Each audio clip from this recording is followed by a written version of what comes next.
Bien, shalom à toutes et à tous.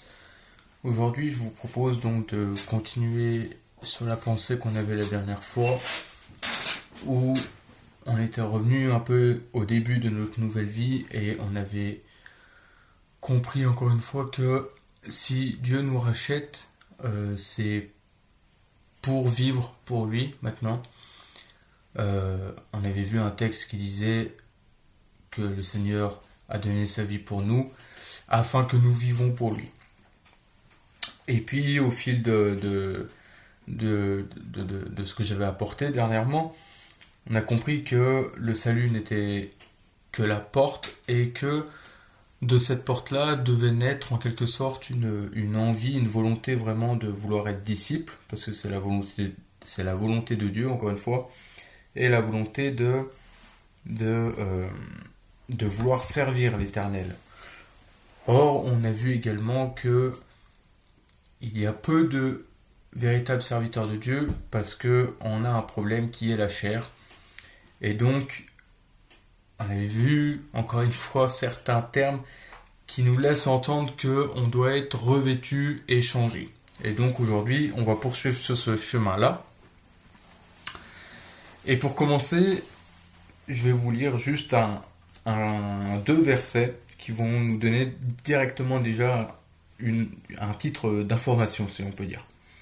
Dans Matthieu 3, au verset 16 et 17, des textes qu'on connaît tous, « Aussitôt baptisé, Jésus remonta de l'eau. Alors les cieux s'ouvrirent pour lui, il vit l'Esprit de Dieu descendre comme une colombe et venir sur lui. Et une voix retentit des cieux, « Celui-ci est mon Fils bien-aimé, c'est en lui que j'ai pris plaisir. » Alors, ce texte, très simple, nous dit une chose quand même très profonde, c'est en son Fils que l'Éternel, notre Père, prend plaisir. Et on va voir que justement, ça va être sur ça qu'on va cheminer.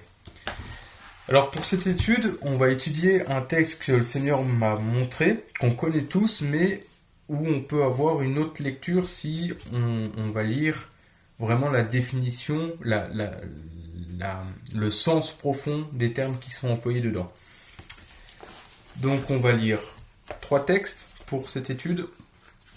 On va commencer dans le prophète Ésaïe. Dans Ésaïe 8, on va lire les versets 13 à 16. C'est le Seigneur Adonai des armées que vous devez reconnaître pour saint. C'est lui que vous devez craindre, c'est lui que vous devez redouter. Alors il sera un sanctuaire, mais aussi une pierre de malheur, un rocher qui cause la chute pour les 2 maisons d'Israël, un filet et un piège pour les habitants de Jérusalem. Beaucoup y trébucheront, ils tomberont et se briseront, ils seront pris au piège et capturés. Conserve ce témoignage, scelle cette loi parmi mes disciples. Donc ici, il nous est parlé d'une pierre de malheur, d'un rocher qui cause la chute, mais c'est aussi un sanctuaire. On va poursuivre nos lectures, on va aller dans Ésaïe, encore une fois, notre bien-aimé prophète, au chapitre 28, et on va lire juste le verset 16. À cause de cela, ainsi parle le Seigneur Dieu. J'ai mis pour fondement en Sion une pierre éprouvée, une pierre angulaire de prix, solidement fondée. Celui qui la prendra pour appui n'aura pas à se hâter. Je vais juste m'arrêter sur ce terme, celui qui prendra pour appui, parce que dans le tout peu de recherches que j'ai fait, il n'y a que la version Martin qui traduit, on va dire, correctement le texte. Parce que celui qui prendra pour appui, c'est en hébreu, c'est Amahamim. Ahamamin. Pardon, c'est un N à la fin. Et en fait, cette racine, c'est la racine Aman, d'où provient tous les mots qui nous parlent de la foi. Donc, c'est-à-dire Emouna, Emoun, et puis bien sûr Amen. Amen qui vient de cette racine-là. Aleph, Mem, Nun. Donc littéralement, le texte nous dit celui qui aura foi en cette pierre. Donc déjà dans Ésaïe à l'époque, on parlait d'avoir foi dans cette pierre-là qui est ni plus ni moins que le Messie. Il y aurait toute une autre étude à faire dessus, que peut-être un jour je vous apporterai, mais c'est pas le sujet. Donc le texte nous dit là, voilà, j'ai mis une pierre pour fondement en Sion, une pierre angulaire, et quiconque aura foi en elle n'aura pas à se hâter. Et puis on va aller dans le texte que notre Dieu m'a révélé, et on va s'attarder dessus. C'est un texte que tout le monde connaît. Donc on parle de cette pierre-là, de cette pierre d'achoppement, mais aussi de, comme on a vu, un sanctuaire, une pierre qui évoque le jugement, comme on va le voir. On va lire juste Luc 20, verset 18, pardon. Je vous inviterai à lire le contexte en entier, donc de 9 à 19 pour mieux comprendre, mais on va vraiment s'intéresser juste au verset 18. Quiconque tombera sur cette pierre s'y brisera, et celui sur qui elle tombera, elle l'écrasera. Alors là, c'est le commentaire en quelque sorte de Yeshua sur les textes d'Ésaïe qu'on a lus. Donc Yeshua exprime, voilà, quiconque tombera sur cette pierre s'y brisera, et celui sur qui elle tombera, elle l'écrasera. Vous avez le passage parallèle dans Matthieu 21, 44, où vous avez exactement la même phrase qui est écrite en grec. Donc cette phrase-là n'est présente que dans Luc et dans Matthieu, et c'est la même, et on va voir que on va étudier les termes qui sont employés, et il y a des termes très spécifiques qui sont employés que ici. Donc on va commencer par comprendre, par remettre cette phrase dans le contexte. Donc la pierre, comme Ésaïe nous l'annonce, etc., dans le contexte, on voit que la pierre, en fait, donc le Messie, c'est une pierre d'achoppement, c'est une pierre qui provoque le jugement pour tous ceux qui n'auront pas appui, donc qui n'auront pas foi en cette pierre-là. Et c'est le commentaire, justement, quand vous lisez le contexte de Luc, où Yeshua commente cela. Donc, quiconque n'aura pas foi en lui, on a une notion de jugement derrière. Mais on va en parler après. Et je vous invite donc à découper un peu cette phrase dans le grec, parce que vous allez voir, c'est très intéressant ce que le Seigneur nous dit. Sachant qu'il faut nous rappeler de ce que l'on disait la dernière fois, c'est-à-dire que quand on vient à Dieu par Yeshua, normalement ça nous engendre une volonté de vouloir le servir, de vouloir être disciple, mais pour servir Dieu, faut être revêtu, changer notre vie, etc. On avait vu ces notions-là la dernière fois. Donc, quiconque tombera. Tombera, en grec, c'est le verbe pipto. Pipto. P-I-P-T-O. Qui veut dire tomber, avec l'idée d'une chute volontaire ou non, ça dépend. Mais aussi tomber au pied de quelqu'un pour se prosterner ou adorer. Ce qui est intéressant, c'est que ce verbe-là, la première fois qu'il est employé dans le Nouveau Testament, c'est dans Matthieu 2, verset 11, où il est écrit « Les mages adorent le Messie ».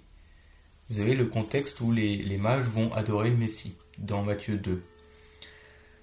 Et il faut se rappeler que dans la parole de Dieu, la toute première fois qu'un verbe, que ce soit autant en hébreu qu'en grec ou en araméen, chaque fois que vous avez la première fois un mot, ça va nous donner une indication vraiment plus claire, plus profonde du sens du mot, dans le contexte dans lequel il va être utilisé.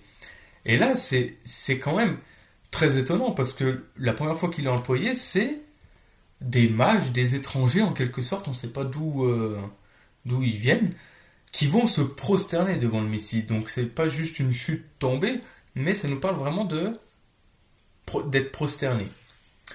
Et ce qui est intéressant dans notre passage de Luc, au verset 18, c'est qu'il est conjugué à l'aoriste. Et l'aoriste, c'est un verbe qui est très particulier en hébreu, parce qu'il n'a pas de temps. Ni présent, ni futur, ni passé. C'est-à-dire que c'est un temps qui est éternel. C'est un temps qui n'a aucune notion de temporalité, si je peux dire. Donc c'est un temps qui va, se dérouler de tout temps. C'est très important de garder cette notion-là. On va comprendre pourquoi après. Donc, quiconque tombera, donc tombera pour se prosterner, on peut dire. Si brisera, le verbe briser, et encore une fois très intéressant, c'est sun tlao. Donc sun tlao. Il est présent uniquement ici et dans le passage parallèle de Matthieu, donc 21-44. Ce mot-là, il est présent que dans ce contexte-là, dans le texte de Matthieu et de Luc. Il est vraiment que là. Et on va voir qu'il est construit. La langue grecque est comme en hébreu, où en fait c'est une construction vraiment très spécifique. On peut construire des mots. C'est presque inventer des mots, si je peux dire.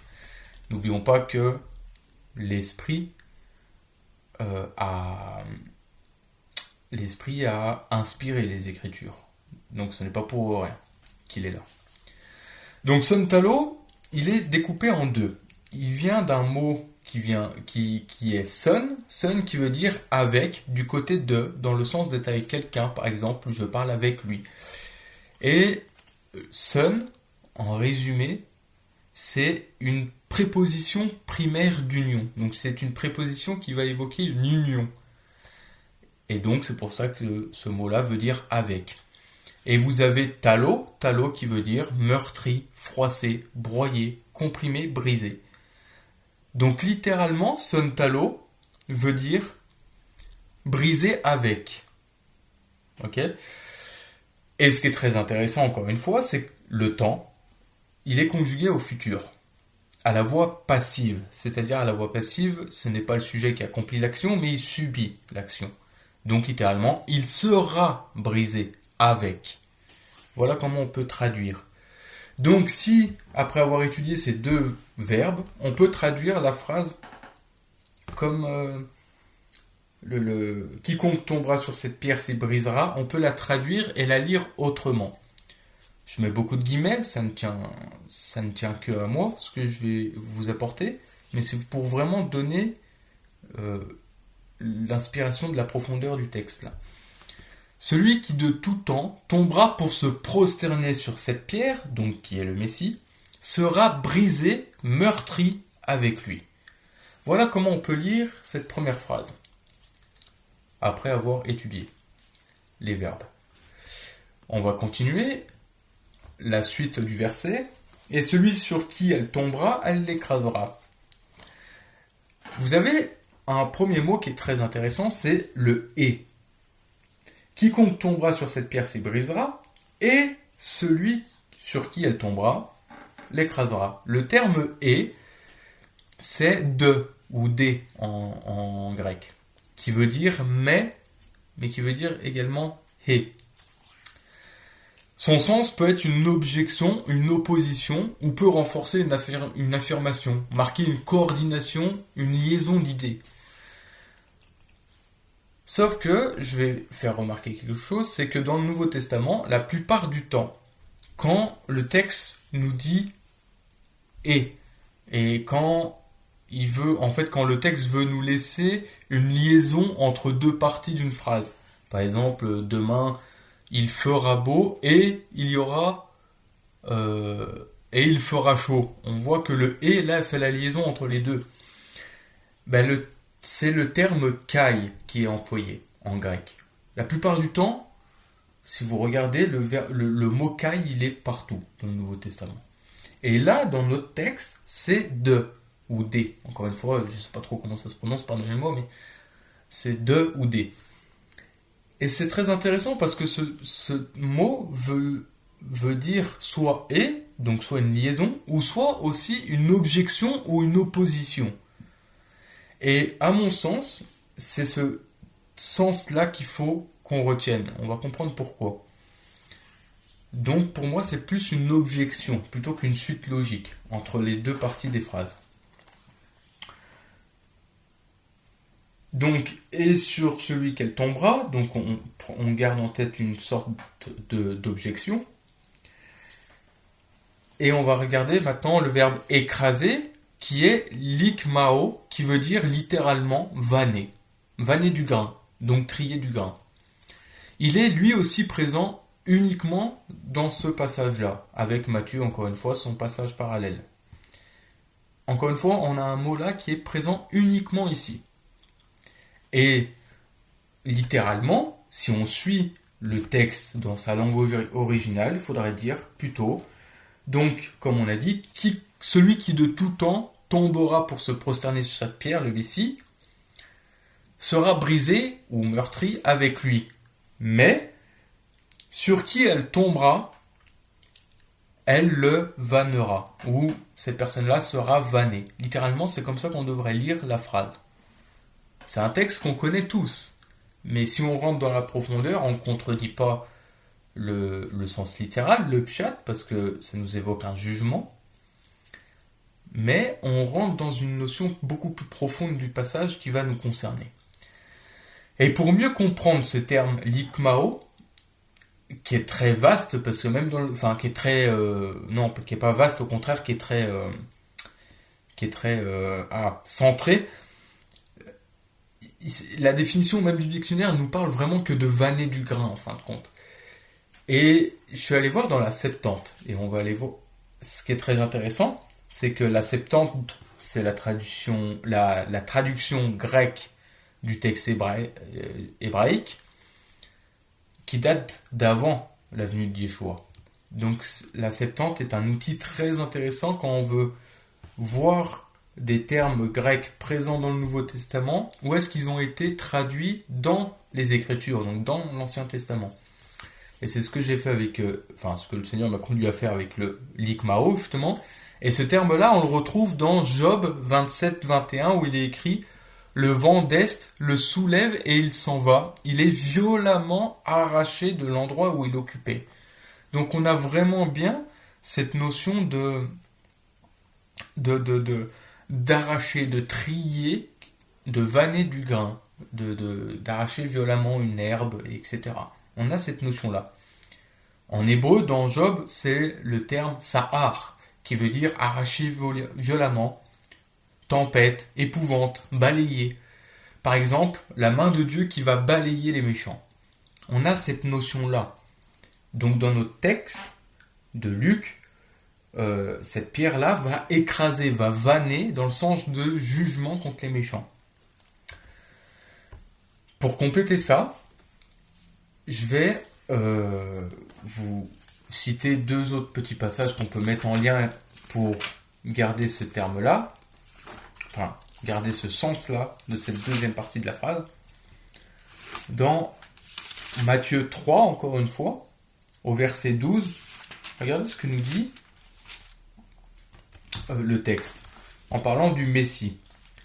Il a sa fourche à la main, il nettoiera son aire, il recueillera son blé dans la grange, mais il brûlera la paille dans un feu qui ne s'éteint pas. Donc on voit bien que le Messie vient pour trier le champ de Dieu. Et vanner, enfin le champ qui est le monde.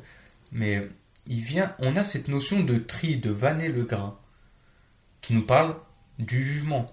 Et on va lire très rapidement, parce que c'est pas le sujet, mais c'est vraiment pour bien insister sur la différence en fait dans cette phrase qu'on étudie quand on la coupe en deux. On va lire dans Daniel 2 les versets 34 et 35. Daniel 2, on connaît tous ce rêve-là de la statue de Daniel. Tu regardais lorsqu'une pierre se détacha, sans l'action d'aucune main, frappa les pieds de fer et d'argile de la statue et les réduisit en poussière. Alors le fer, l'argile, le bronze, l'argent et l'or furent pulvérisés ensemble et devinrent comme la balle qui s'échappe d'une aire de battage en été. Le vent les emporta et l'on n'en retrouva aucune trace. Mais la pierre, donc encore une fois, est vaine. La pierre qui avait frappé la statue devient une grande montagne et remplit toute la terre. Donc on a vraiment, dans ce texte de Luc, quiconque tombera sur cette pierre s'y brisera, et celui sur qui elle tombera l'écrasera. On a vraiment cette notion de jugement. Donc, sur qui la pierre, sur qui Yeshua va tomber, et comme on a dit, il va en fait être vanné. Et on voit bien à différents endroits dans la parole de Dieu que le jugement, lorsque le Messie reviendra, on a cette notion de jugement et de tri. Mais on va retourner donc dans cette première partie pour faire le lien. On va retourner dans la première partie de la phrase, pour faire le lien avec ce qu'on disait la dernière fois. La dernière fois, on avait dit que pour servir Dieu, il fallait être revêtu, il fallait être dépouillé et changer. Pourquoi ? Eh bien, aujourd'hui, si on parle du brisement et qu'on regarde le texte que je vous montre, où Yeshua commente ce texte et il dit que quiconque tombera sur lui s'y brisera. Donc on peut comprendre, comme on l'a dit, que quiconque va se prosterner sur cette pierre, devant cette pierre, donc devant le Messie, sera brisé et meurtri avec lui. C'est ce qu'on a dit. On peut alors faire le lien avec la semaine dernière. C'est que le brisement, être meurtri, froissé, en fin de compte, c'est ce qui attend toute personne qui va être avec le Messie. Parce que le texte lui-même nous indique que ce n'est que le juste chemin, j'ai envie de dire, où quiconque de tout temps va se tourner vers cette pierre-là, va avoir foi en elle, eh ben, elle va être conduite à être brisée avec elle, à être meurtrie avec elle. On va développer vraiment cette pensée par la suite. Mais je vous lis par exemple David Stern, le commentaire qu'il écrit sur ce verset-là. Il dit « Il en sera fini de son orgueil et dans son humiliation, il reconnaîtra peut-être son péché et son besoin d'être pardonné afin de pouvoir se repentir. Mais s'il persiste dans ses propres voies en excluant son Créateur, alors la pierre tombera sur lui et il sera broyé ou vanné, on peut comprendre. Et c'est très intéressant parce que David Stern fait également une différence entre les deux parties de la phrase. N'oubliez pas, comme j'ai dit tout à l'heure, le « et », pour moi, à mon sens, n'est pas une liaison, mais plus une objection entre les deux parties de la phrase. Et David Stern est du même avis et note que, si un homme va tomber, va chuter sur cette pierre-là, donc va se prosterner sur cette pierre-là, David Stern nous dit, il va peut-être prendre conscience de son péché, il va être humilié, et en fait, il va se repentir, etc.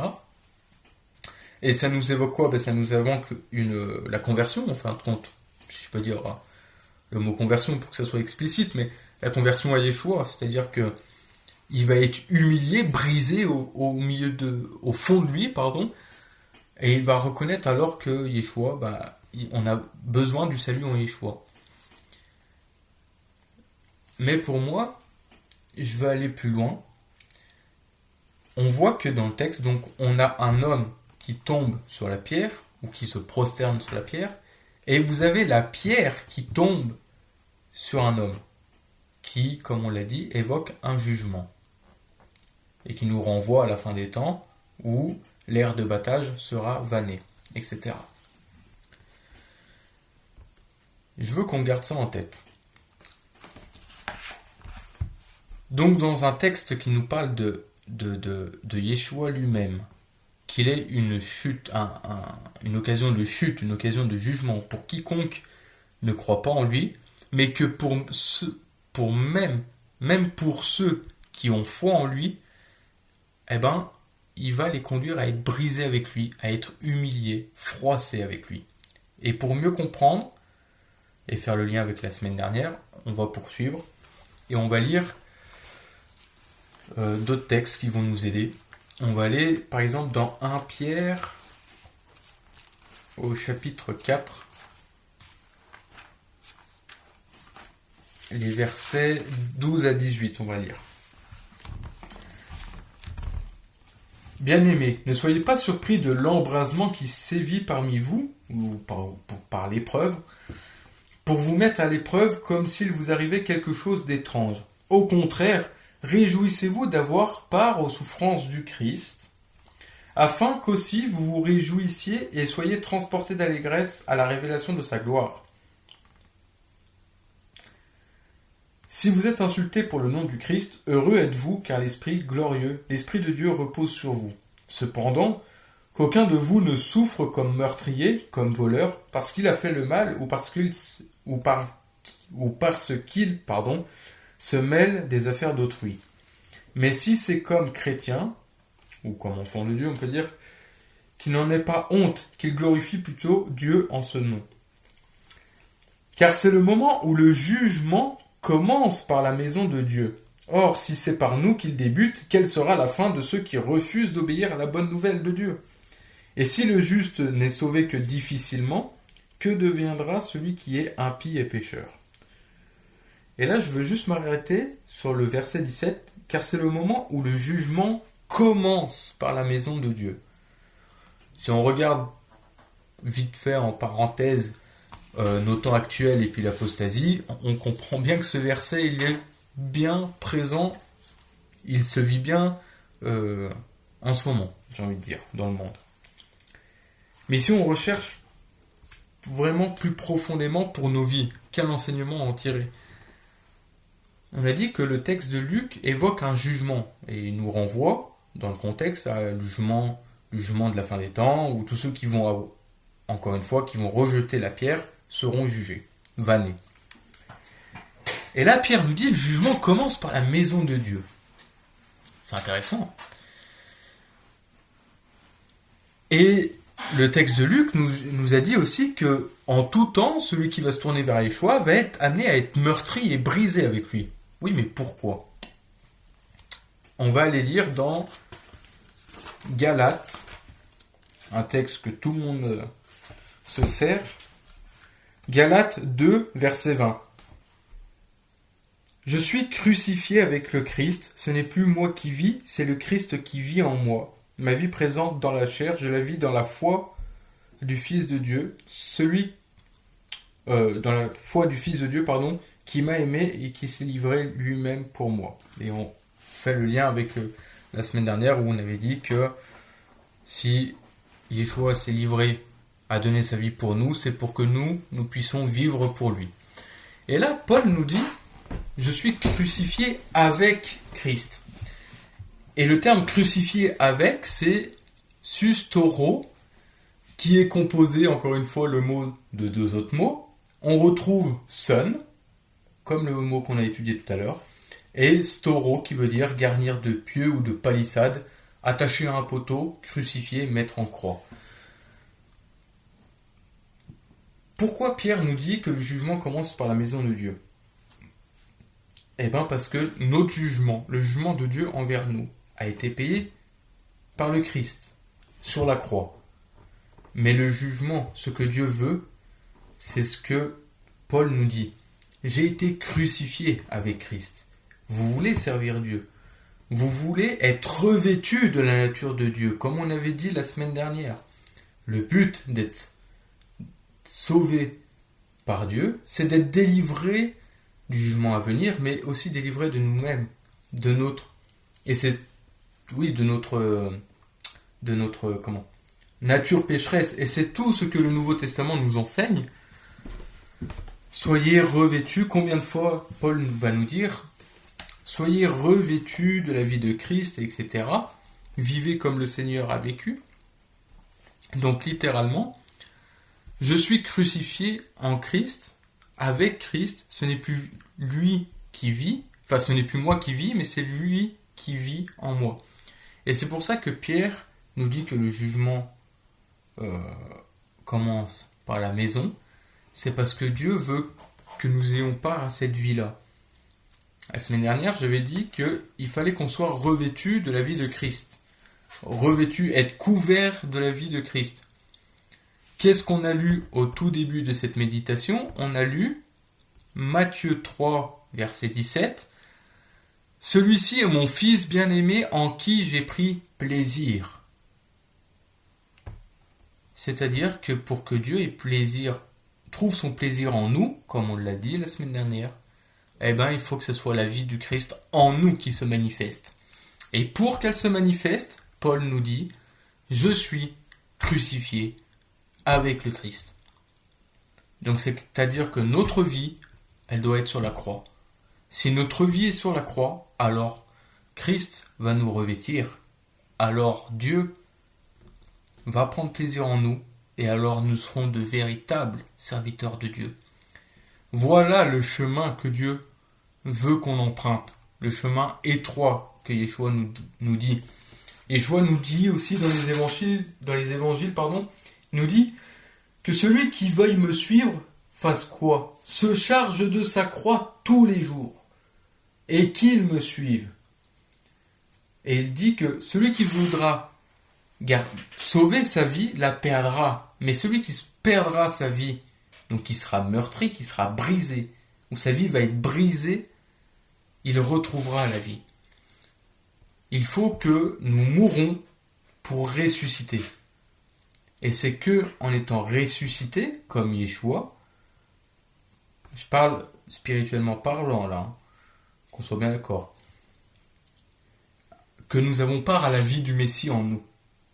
Mais nous devons avoir la volonté de dire oui Seigneur, comme je l'avais dit, ce que Dieu attend de nous, c'est que notre vie soit donnée en sacrifice, que le jugement de Dieu passe sur nous comme Pierre nous le dit. Le jugement de Dieu commence par la maison de Dieu. Arrêtons de regarder le monde pour ce qui se passe, mais jugeons-nous nous-mêmes,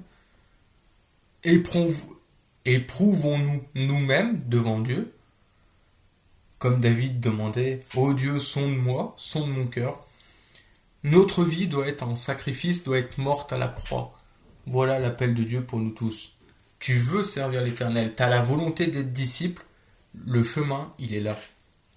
Va à la croix et suis ton maître. Ne suis pas les hommes, ne suis pas une doctrine, ne suis rien de ce qui est humain, mais suis ton maître.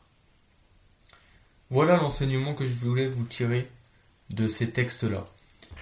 Le texte que l'on connaît tous, quiconque tombera sur cette pierre, quiconque de tout temps, comme on l'a dit, se prosternera sur cette pierre, sera brisé, meurtri avec lui. Il n'y a qu'un seul chemin, c'est le brisement de soi-même. Le seul chemin que Yeshua veut que nous empruntions pour pouvoir le servir, pour pouvoir être véritablement un serviteur de Dieu. Pourquoi? Parce que nous sommes meilleurs que les autres? Non, parce que nous nous serons dépouillés de notre vie, de notre nature, et nous serons alors revêtus de la vie de Christ. Ce n'est plus moi, je vais y arriver, qui vit, mais c'est Christ qui vit à travers moi. Parce que ma vie est en sacrifice sur l'autel, et l'autel, c'est la croix. Voilà le chemin, il n'y en a qu'un seul, le chemin étroit, le chemin de la vie, c'est celui-ci, mes amis. Rien de bon ne peut sortir de notre nature. Quand nous venons à Dieu par Yeshua, nous sommes sauvés par sa grâce, mais nous avons besoin d'apprendre et d'être revêtus de la vie de Christ, d'être changés, que notre nature soit changée, transformée, comme Romains 12 nous l'a dit, soyez transformés par le renouvellement de votre intelligence. C'est une véritable transformation, c'est une nouvelle vie, une résurrection, j'ai perdu le mot. Et c'est vraiment là que Dieu nous veut, et encore plus dans ces temps, là où tout part dans tous les sens dans notre monde, même dans le monde chrétien, Dieu nous dit, voilà, moi ce que je veux, c'est des véritables serviteurs. C'est que je veux prendre plaisir en vous, mais votre nature, je ne peux pas la supporter parce qu'elle est souillée avec votre péché. Alors votre nature, il faut qu'elle soit mise à mort sur la croix. Alors, tu vas être changé. Tu vas revêtir la vie de Christ. Et alors, là, je vais trouver plaisir en toi et tu seras mon véritable serviteur. Et pour terminer, La semaine dernière, on avait pris le psaume 51. Psaume 51, on avait pris quelques passages. On avait vu quelques parallèles avec la nouvelle naissance, etc. Et le verset 19, David nous dit les sacrifices de Dieu, c'est un esprit brisé, un cœur brisé et écrasé. Ô Dieu, tu ne le méprises pas. Pourquoi tu ne le méprises pas? Tout simplement parce que Dieu aime un esprit brisé. Que je me fasse bien comprendre, ça ne veut pas dire que l'on soit tout le temps abattu, etc. Tous les jours de notre vie, c'est pas ça que ça veut dire. Mais c'est parce que quand tu vas être... Le contexte de ce verset-là, c'est la repentance de David, à cause de son péché. Et quand il a pris conscience de son péché, il a été brisé à l'intérieur de lui. Son esprit a été brisé. Et il dit, oh Dieu, tu ne méprises pas un esprit comme ça. Pourquoi? Parce que là, tu te rends compte de ta véritable nature. Tu te rends compte que de ta nature même, rien de bon ne peut sortir. Et quand tu vas comprendre que ta vie, que ta nature, elle n'est pas bonne aux yeux de Dieu, et que tu vas être brisé à l'intérieur de toi, là, Dieu aime ça. Parce que justement, c'est ce qui va t'amener à dire, oui Seigneur, ma vie, je la remets sur ton autel, je me déteste, ma nature est mauvaise, alors Seigneur, change ma nature, change mon cœur, change-moi, revêt-moi de la vie de Christ. Voilà pourquoi Dieu aime un esprit brisé, un cœur brisé. C'est quand on est brisé sur nous-mêmes, quand Dieu va permettre que nous soyons brisés au fin fond de nous, quand on va se regarder dans un miroir et qu'on va se dire, punaise, mais je suis moche, je suis noir, sombre. Ma vie n'est que ténèbres en fin de compte. Et l'Éternel dit oui, ta vie ta nature, elle est sombre. C'est pour ça, laisse ta nature sur la croix et laisse vivre Christ en toi. Alors, psaume 51, verset 15, j'apprendrai tes voies à ceux qui se révoltent et les pécheurs reviendront à toi. Pourquoi? Tout simplement parce que ce sera le Seigneur qui va le faire à travers toi. Comme on avait vu la semaine dernière, on avait vu que vous êtes ambassadeur pour le Christ, et Dieu parle, exhorte à travers nous. Mais pour qu'il puisse le faire, il ne faut pas que ce soit à travers notre nature pécheresse, il faut que ce soit à travers la nature de son Fils qui sera pleinement manifestée et présente en nous. Voilà où Dieu nous attend. Voilà le chemin que Dieu attend que nous empruntons. Et comme on l'a vu dans Luc, dans ce passage de Luc qu'on a étudié, c'est écrit même dans ce texte, si on va vraiment creuser un peu plus dans les termes, voilà, ceux qui vont se prosterner devant cette pierre-là, de tout temps, seront meurtris au futur. Meurtris et brisés avec lui. Brisés sur eux-mêmes, mais aussi ils auront part aux souffrances de Christ, comme Pierre nous l'a dit. Donc voilà ce que je voulais vous partager. Soyons de ceux qui recherchons vraiment la volonté de Dieu, c'est-à-dire être disciples, c'est-à-dire être dépouillés de nous-mêmes, être sanctifiés, être purifiés, et cela se passe par un unique chemin, c'est le chemin de la mise à mort, du brisement et de la croix. À partir du moment là où on a cette pensée, cette volonté, le Seigneur va nous changer, va nous transformer. Mais il faut qu'on en ait la pleine volonté au fin fond de nous. Donc soyez encouragés, que nos vies soient sur l'autel constamment, tous les jours. N'ayons pas crainte des épreuves et des brisures que Dieu va nous envoyer, parce que c'est pour notre bien. Tout concourt au bien de ceux qui aiment Dieu, et laissons le Seigneur agir dans nos vies, et alors, le Seigneur passera à travers nous, exhortera à travers nous, on sera un témoignage, parce que sa lumière jaillira de nous, et alors on sera une source de bénédiction pour nos frères et sœurs, mais aussi pour notre entourage. Shabbat Shalom à tous, soyez encouragés et à très bientôt. Que l'Éternel vous bénisse.